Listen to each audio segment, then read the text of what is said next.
The courtroom doors closed behind Monica as she stepped out, but the weight of the situation still hung in the air. Her lawyer, Mark Lawrence, walked beside her, his face filled with a quiet pride. They had just walked out of a historic session, and the ripples from the White House's involvement were already being felt across the nation. "You were amazing, Monica," Mark said, breaking the silence. "The way you handled yourself today, that speech, it changed everything. People are going to look at this case completely differently now." Monica smiled faintly, but the reality of the moment still hadn't quite sunk in. She wasn't just a defendant anymore. She had become the face of something bigger, a symbol of resilience against injustice. As she stepped into the car waiting for her outside, her phone buzzed in her pocket. She pulled it out and saw a message from her mother. "I'm so proud of you, sweetheart. The world is watching, but you've always been a fighter." Her mother's words hit her harder than she expected. Monica had fought for herself, yes, but today she had fought for more. She had fought for every person who felt unheard, every person who had been silenced by the weight of the system. This wasn't just about clearing her name, it was about changing the conversation. As Monica sat in the back of the car, her mind wandered. What would come next? The media would swarm, her case would continue, but it would no longer be just about her. She had seen the media coverage already. Her case was making headlines. But more than that, it was sparking conversations. People were talking about power, injustice, race, and how a single voice could make waves in a system that so often overlooked it. But then, as her thoughts swirled, her phone rang again. This time it was a number she didn't recognize. Her heart skipped a beat. "Hello," she answered, her voice steady despite the rush of adrenaline coursing through her veins. "Monica Daniels?" The voice on the other end was calm, yet had an unmistakable air of authority. It was a woman's voice, professional but with a warmth that made Monica feel like she wasn't alone. "Yes, this is Monica. Who is this?" "This is Carolyn Westbrook, senior advisor at the White House. We're calling to inform you that due to the unprecedented nature of your case, there will be federal investigations moving forward. Your involvement in this matter will be reviewed extensively, but we are committed to ensuring that you are not alone in this fight." Monica's chest tightened. "Wait, what do you mean? Federal investigations?" "We're not only working to ensure your rights are upheld, Monica. We're investigating the people who attempted to manipulate the legal process. You're a victim of a larger scheme, and we will make sure that everything is exposed, not just for you, but for everyone who's been wronged." Monica felt the weight of the moment settle in. The truth was coming to light, not just about her case, but about the systems of power that had been used against her. The White House was involved, but it wasn't just to help her anymore. It was about holding accountable those who had tried to break her down. "Thank you, Carolyn." "Thank you so much," Monica whispered, almost unable to believe the turn her life had taken. She had spent so long fighting to be seen, to be heard, and now the fight was far from over. But she wasn't alone anymore. As the car pulled up in front of her apartment, Monica felt something she hadn't felt in years, a sense of control. She had fought, and now the country was watching, and the message she had sent today was clear. No one would silence her again. She stepped out of the car and into her building, her phone still clutched in her hand. The world was changing. Her fight was just beginning, but this time, she had a new purpose. She was going to make sure that what happened to her would never happen to anyone else. Monica took a deep breath and looked out over the city as she walked into her apartment. She was ready for what came next. I had always been the underdog in my family. From a young age, I was told that I would never be good enough, that I would never measure up to the expectations they had set. My parents had their dreams for me, but I was always falling short. They had always seen my dreams as impractical, my ambitions as foolish, and me, well, I was just too much to handle. For years, I tried to prove them wrong, but no matter how hard I tried, I could never break through their judgment. They told me to stop dreaming, to get a real job, to forget about the things I was passionate about because they thought I was chasing pipe dreams. Their words were like weights on my shoulders, pulling me down. As I grew older, I found it harder to ignore the way they saw me. Even when I started working toward my goals, their voices in my head held me back. Why bother?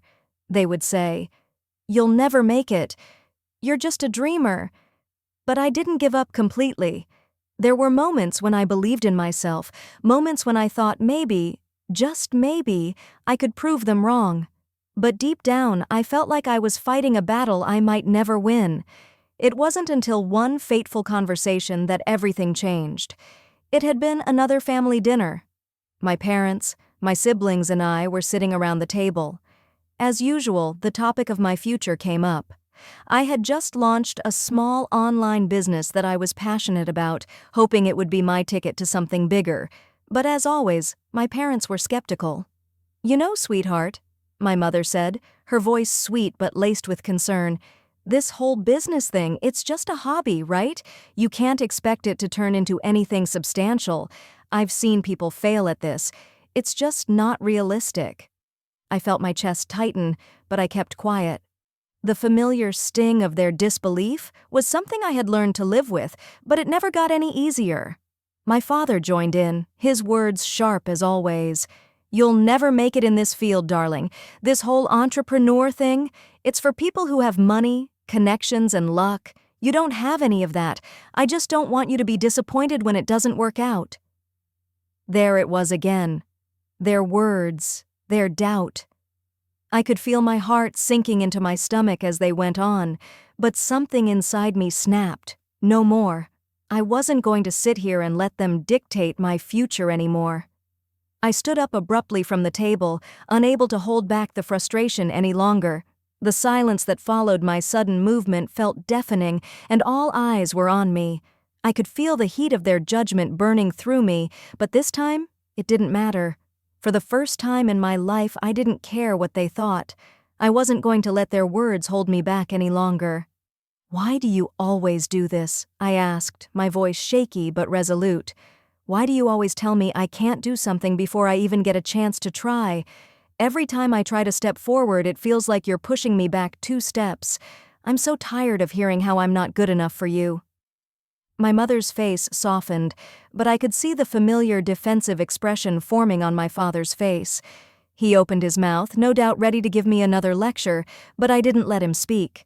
"You've been telling me all my life that I wouldn't succeed, that I wasn't capable of anything great, but I'm done listening to that. I'm done trying to meet your expectations that are impossible to reach. I'm going to make my own path, whether you approve or not." My heart was racing, and the emotions swirled within me.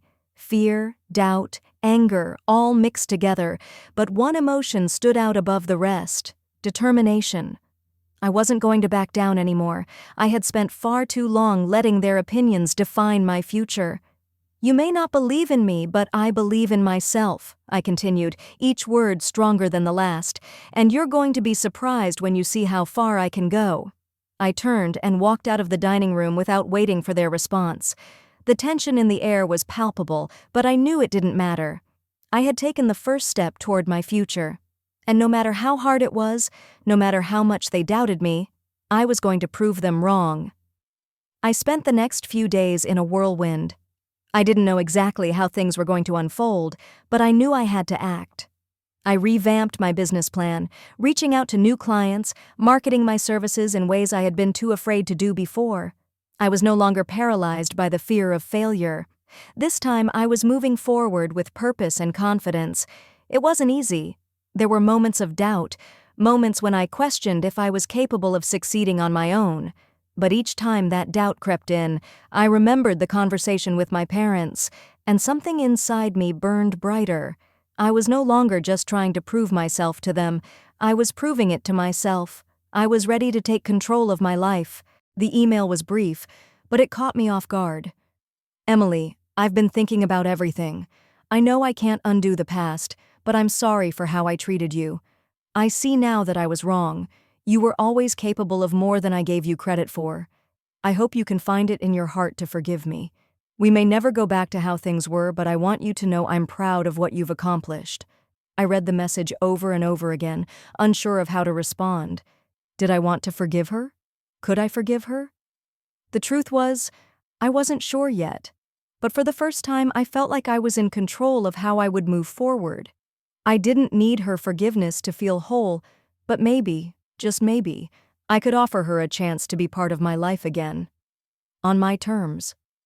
The question wasn't about whether I could forgive them, it was about whether I was willing to let go of the past and move forward without carrying that burden of resentment. I stared at the screen for a long time, taking in what she had said. Then, slowly, I began to type my response. "Thank you for your words, Mom. It's going to take time for me to process everything, but I appreciate the apology. I've come a long way, and I've learned to trust myself more than anyone else. I'm not sure what the future holds, but I'm at peace with where I am now." I clicked send and sat back in my chair.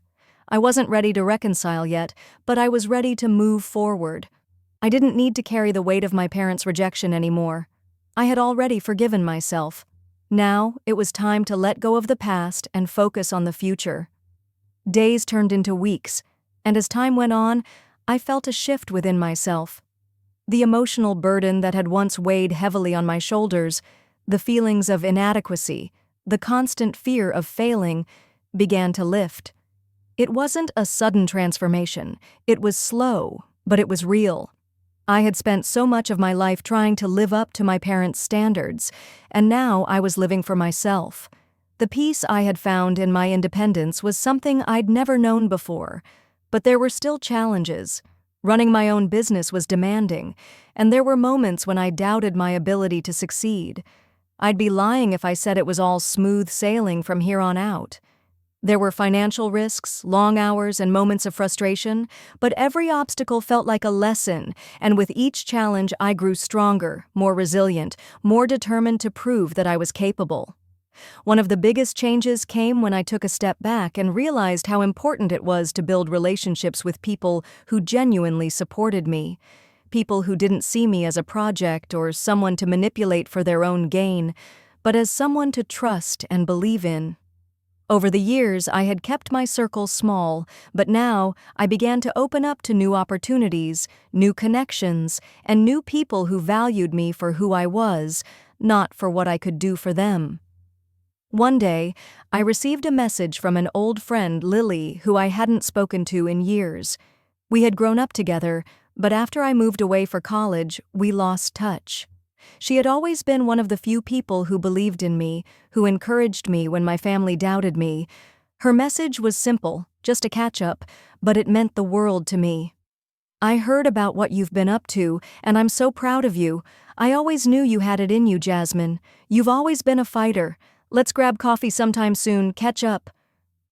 Reading her words, I felt a rush of gratitude, not just for her support, but for the reminder that I wasn't alone. There were people who cared about me, who had always believed in me, even when I couldn't believe in myself. I reached out to her the next day, and we met at a small cafe downtown. It was like no time had passed. We spent hours talking about everything, what had happened in our lives, what we were doing now, and of course, my journey. She listened with the kind of understanding that only an old friend could offer, and for the first time in a long time, I realized just how far I had come. It wasn't just about proving my worth to my family anymore.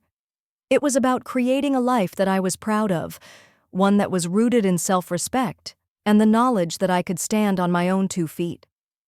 By the end of our conversation, I felt a sense of peace wash over me. Maybe my family would never fully understand or accept me for who I was. Maybe we would never be the close-knit family I had once imagined, but I wasn't broken by that anymore. I had found my own path, and I was stronger for it. The days after my reunion with Lily were transformative. Her words stayed with me long after our coffee meetup. It was the first time I had truly heard from someone who saw me as more than just the daughter who had been rejected. She saw me as Jasmine, the woman who had fought to find her own way, despite all the odds stacked against her. As I dove back into work, I realized just how much I had changed. Where I once feared failure, I now embraced it as an inevitable part of the journey. I no longer saw setbacks as confirmation of my inadequacy, but as opportunities to grow and learn. The pressure I had carried for so long, to please my parents, to meet their impossible standards, was finally gone. I was finally free. But as the weeks went by, I began to notice something I hadn't expected. The world was responding to me differently. Clients who had once been hesitant to work with me now sought me out. Business partnerships, previously out of reach, became a reality. Doors I had never thought possible began to open. I had become a magnet for success, not because of the validation of others, but because I finally believed in myself. But even with all of this success, there were moments of reflection, moments when I thought about what had happened, about my parents and the family I had lost. There was a sadness in that, but it was tempered by a quiet sense of strength. I had given everything I had to them for so long. I had tried to live up to their expectations, tried to be the person they wanted me to be. But I had realized something crucial. I was no longer that person, and I didn't have to be. One evening, after a long day of meetings, I sat in my apartment, reflecting on how far I had come. I had built this life from the ground up, brick by brick. It wasn't easy and it wasn't perfect, but it was mine. I had chosen this path, and I had fought for it. I looked at the email from my mother again. I hadn't responded yet, but now I was ready. Not because I needed their approval, but because I needed to acknowledge how much I had changed. Maybe, just maybe, I could offer them a chance to understand that I wasn't the same person they had pushed aside, but that would be on my terms. I wasn't desperate for their acceptance anymore. Taking a deep breath, I began typing the response. I've been thinking a lot about everything, Mom. The truth is, I've had to learn to let go of the past and focus on my future. I'm not the person I was when I left home. I've learned to trust myself and build the life I want. I'm grateful for the lessons, but I don't need your approval anymore. I've found peace with who I am. As I hit send, I felt a weight lift off my shoulders. I wasn't waiting for a response. I didn't need it. I had already made my peace. My life wasn't about waiting for others to see my worth. It was about knowing that I was worthy, even if they didn't see it. I leaned back in my chair, feeling a deep sense of fulfillment. This was what true freedom felt like, the freedom to be myself, to build a future that was entirely my own. The days after sending that message felt like a weight had been lifted off me. The freedom was real. The weight of rejection, of always trying to meet impossible standards, had melted away. And although I didn't hear back from my parents immediately, I wasn't concerned. I realized I no longer needed them to validate my choices, my success, or my happiness. What truly mattered was the life I was building for myself. I had worked hard to get here, and despite everything, I had built something to be proud of. The business was thriving, my personal relationships were stronger than ever, and I was finally at peace with who I was. I no longer felt like a failure for not fitting into my family's mold. In fact, I was starting to see their rejection as a blessing in disguise. It was the push I needed to find my true self. Months passed, and the growth continued, not just in my business, but in myself. I started traveling more, meeting incredible people, and learning from experiences I would have never thought possible if I had stayed in the comfort zone my parents had tried to keep me in. Each new experience, each new challenge, felt like an affirmation that I had made the right choice to move on. And slowly, the sting of my family's rejection began to fade completely. Then one afternoon, I received an unexpected call. It was from my mother. My heart skipped a beat, unsure of what to expect. She had always been the one who controlled the narrative, but this time I wasn't sure if I was ready to open that door again. But something in me urged me to answer. "Emily?" she said, her voice softer than it had ever been. "I've been thinking a lot about everything, about you. I want you to know that I'm proud of you. You've done so well for yourself, and I know I didn't always support you the way I should have. I'm sorry." For a moment, I was silent. I had always hoped for this moment, but I wasn't sure how to feel. Part of me wanted to scream at her, to tell her all the things I had kept bottled up for so long, but the other part of me, the part that had healed, just nodded inside. "Thank you, Mom," I said quietly, my voice steady. "I've found peace with where I am. I've come to realize that I don't need your approval to be happy. I appreciate your words, but I've already forgiven you." The conversation was brief, and I didn't expect anything to change overnight. But I realized that I didn't need anything from them anymore. The apology wasn't for me to feel better. It was for them to understand that I was okay. The hardest part of this entire journey was letting go of the fantasy of the family I always thought I wanted. But once I let go, I began to see something incredible. I had the power to create my own family, my own circle of support. The people who believed in me, who cheered for me without hesitation, were the ones who mattered. And those people, the ones who loved me unconditionally, were enough. As I stood in my office one evening, looking out over the city, I realized something powerful. I had built this life on my own terms. The struggle, the pain, the rejection, it all led me here. And I was exactly where I needed to be.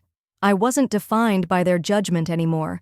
I was free to be myself, and that was the greatest gift I could have ever given myself. And for the first time, I felt truly grateful. Grateful for the journey, for the lessons learned, and for the incredible strength I found when I stopped waiting for others to define me. I was finally, truly free.